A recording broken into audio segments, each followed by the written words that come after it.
right, so let's take a look at what's going on this week in our aquaponics. This is July 25th. So yeah, our lettuce seems to be doing well. We need to harvest these next weekend. Look at guys, there was something I saw on the back side of this lettuce thing that we cut off last weekend. There's lettuce growing back here.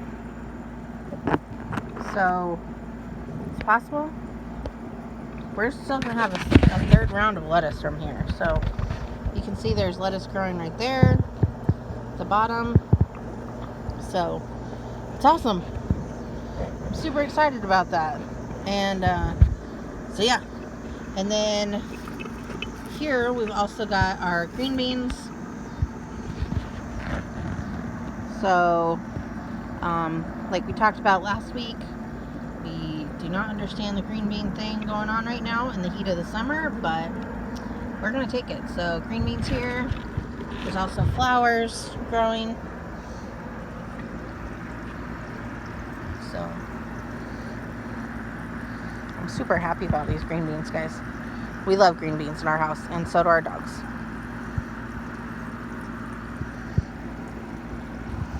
More flowers. All right, let's go take a look at the fish. All right, so let's take a look at our fish. We had a hard time seeing our babies last week, but we did see them finally.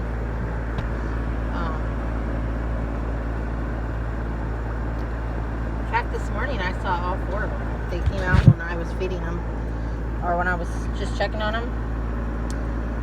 So the hard part is that you can't really see this part of the tank, and that's where they oh, there's one right there.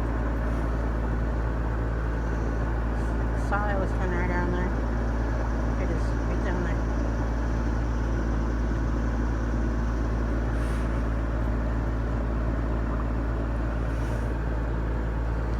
Let's see if we can see him now. Overhead.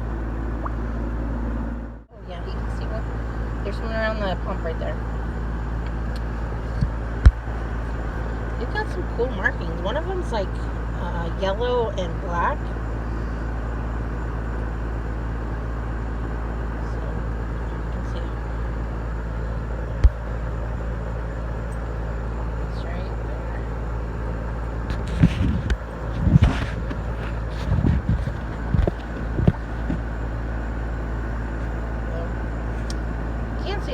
Right now, but they're doing well. They're getting so big.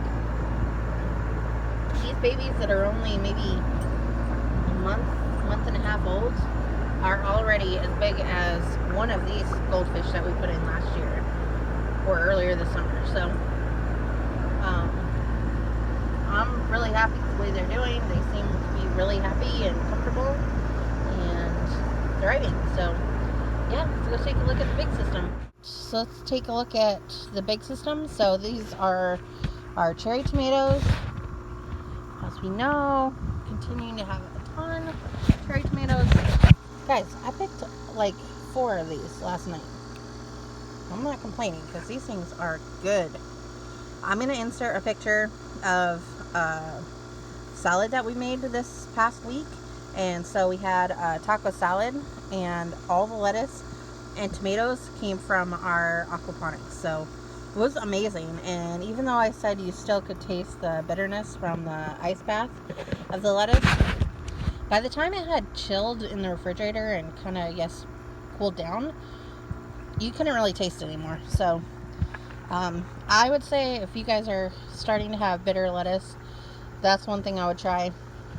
So first, don't harvest in the middle of the day. Try and do it early when it's cool. And then second of all, if you can, try the ice bath. So again, you put the ice in with the water, put your lettuce in for 10 minutes, take it out, rinse it, submerge it again in the ice water for another 10 minutes, and then take it out and rinse it again. So I didn't immediately see a big difference, but it is definitely helping with our lettuce. Let's go take a look at the other bed.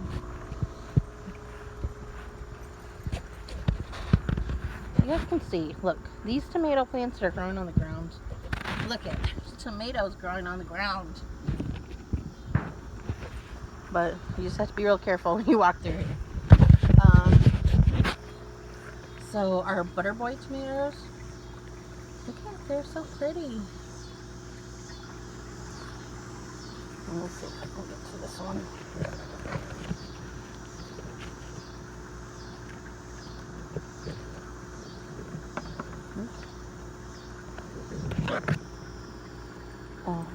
So they're so pretty.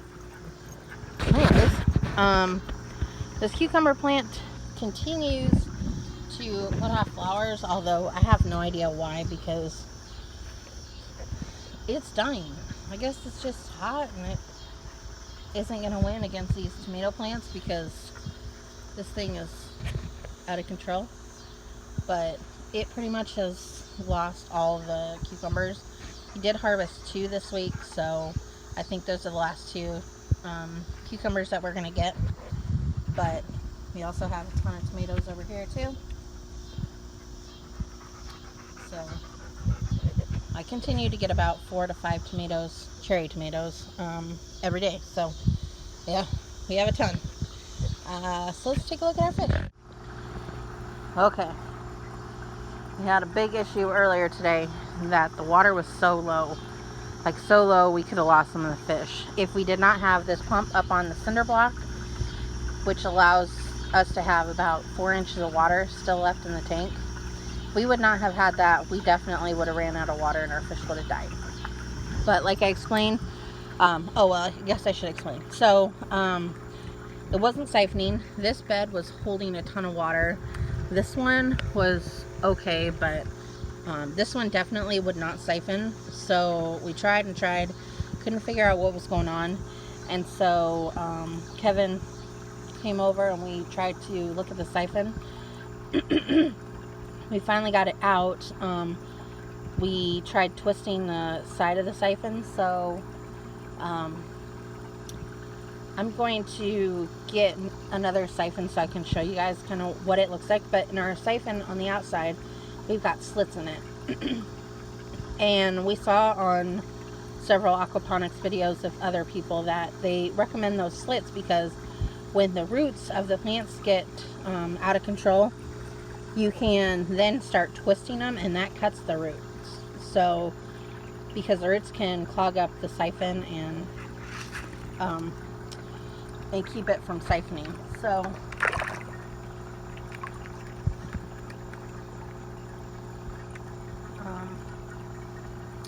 we did that, and then when Kevin pulled the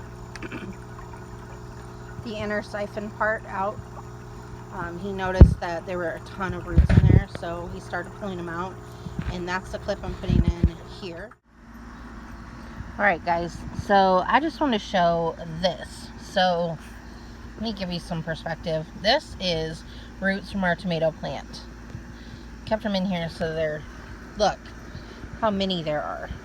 This is my hand, okay? These were inside of our siphon. So we could not figure out why our beds were not siphoning right. And there was so much water being stored in there.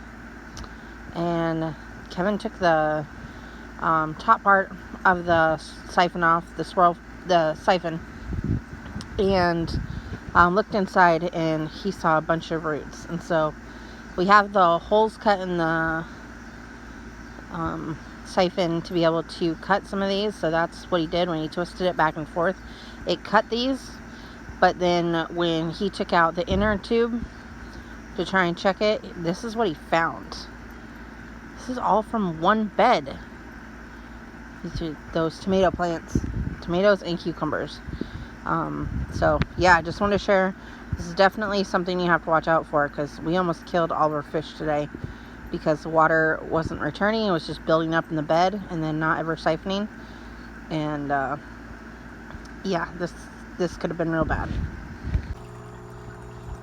So yeah, I'm so glad we came out here to check on it and figure out exactly why that wasn't siphoning because that could have been bad. It's exactly the other reason why we put the cinder block in here so that we could keep at least some water in here if something were to happen and we weren't home. So like I said, it keeps about 4 to 6 inches of water in here so that when the water level is below that, there's still a little bit of water for the fish, maybe 6 inches, which isn't a ton of room for the fish, and they couldn't stay in there very long, but it doesn't run the whole tank dry. So otherwise the fish seemed to be doing fine. The water was super dirty when we finally got it to siphon, but it doesn't seem to bother them. It's like when the beds start siphoning after they haven't siphoned in a while, it flushes a bunch of gunk, water, and bugs out, and the fish actually like those. They can eat a bunch of the bugs, so they don't seem too bothered by it, but we did put a lot of fresh water in, so we are going to keep a close eye on them and make sure that they are going to be okay. But just another adventure in aquaponics, guys. So it's all a learning process, and so this is part of the process, and just happy that we learned from some of our past mistakes. So if you guys have any questions, go ahead and leave them in the comment section below, and if you like this video, go ahead and give it a thumbs up, and if you aren't subscribed, go ahead and subscribe. We would love to see you each week when we do our updates, and we will talk to you guys later. All right, bye.